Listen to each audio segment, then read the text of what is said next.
আমার ছেলে মেয়েদের জন্য আল্লাহ রাসূল ছাড়া 1 ইঞ্চি জায়গা আর 1টা টাকা রেখা যায়নি। পরিষ্কার?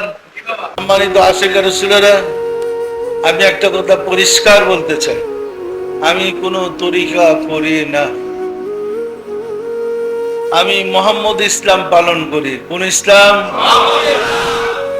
আমাদের ধর্মের নাম কি? সুতরাং আমার এখানে কোনো তরিকা নাই। তরিকার পথ তরিকা শিক্ষা করে আল্লাহ রাসূলকে পেয়েছি।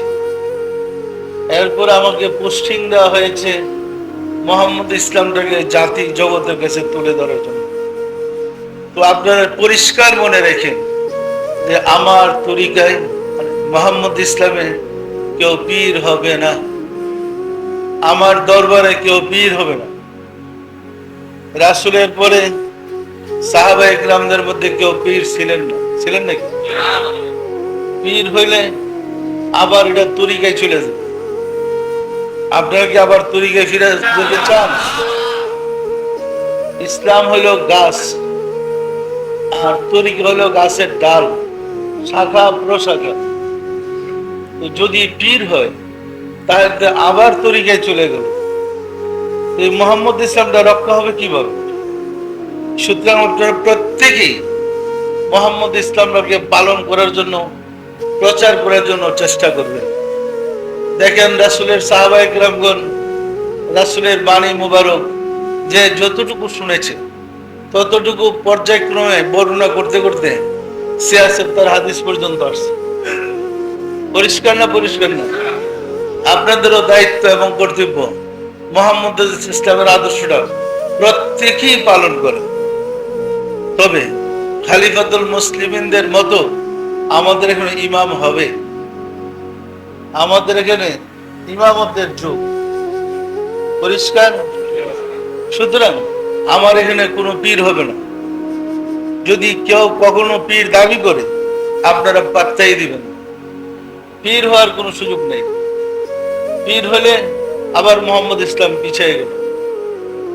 কারণ আমার স্থাবর অস্থাবর যাবতীয় সম্পত্তি সব উৎসর্গ করেছি মোহাম্মদ ইসলামের জন্য। পরিষ্কার? আমার স্ত্রীর যে সম্পত্তি ছিল ওয়ারিশ সূত্রে আমার ছেলে মেয়েরা সেই অংশটা পেয়েছে। পাওয়ার পরে ওই সম্পত্তি তারা আবার আমার নামে দলিল করে দিছে। আমার ছেলে মেয়েদের জন্য আল্লাহ রাসূল ছাড়া 1 ইঞ্চি জায়গা আর 1টা টাকা রেখা যায়নি। পরিষ্কার? এদের জন্য আল্লাহ রাসূলই যথেষ্ট। পরিষ্কার? সুতরাং আপনারা কেউ ফিতনায় জড়াইবেন না। আমি চাই না আমার দরবারে ফিতনা সৃষ্টি হোক। যারা ফিতনা করে তারা দরবার থেকে বহিষ্কৃত হয়ে যাবে। কোনো ফিতনাকারীকে আপনারা প্রশ্রয় দিবেন না। আমি চাই না পূর্বের মোহাম্মদ ইসলামকে যেভাবে নিজেদের ফিতনার কারণে উমরকে জীবন দিতে হয়েছে, উসমানকে জীবন দিতে হয়েছে, হযরত আলীকে জীবন দিতে হয়েছে, হযরত হাসান হুসেনকে জীবন দিতে হয়েছে, নবী পরিবারের ৭২ জনকে শহীদ হইতে হয়েছে শুধু ফিতনার কারণে। আপনারা কি সেই ফিতনায় জড়াইবেন? মনে থাকবে তো? কোনোদিন ফিতনায় জড়াইবেন না। আপনারা মোহাম্মদ ইসলামের ঝান্ডা নিয়ে এগিয়ে যান।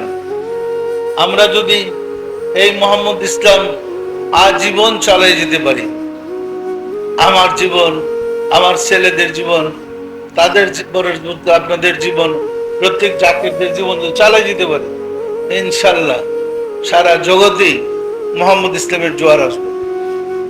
রাসূল বিদায়ের হজে ১.৫ লক্ষ না বর্ণনা করা হয়েছে, ১.৫ লক্ষ লোক বিদায়ের হজে রাসূলের বাণীতে অংশগ্রহণ করেছিলেন। আপনাদের বর্তমান জাকের সংখ্যা ৩ কোটি। ১.৫ লক্ষর চেয়ে কি বেশি না কম? কি বুঝতেছেন? সুতরাং এর সংখ্যা কোথায় যাবে মহান মালিকই জানে। আমরা এর ভাঙন সৃষ্টি করতে চাই না। যারা ভাঙন সৃষ্টি করবে এরা বহিষ্কৃত। এরা আল্লাহর শত্রু, আল্লাহর রাসূলের শত্রু। পরিষ্কার মনে থাকবে? তাহলে সুন্দরভাবে সুষ্ঠুভাবে মোহাম্মদ ইসলাম পালন করে যান।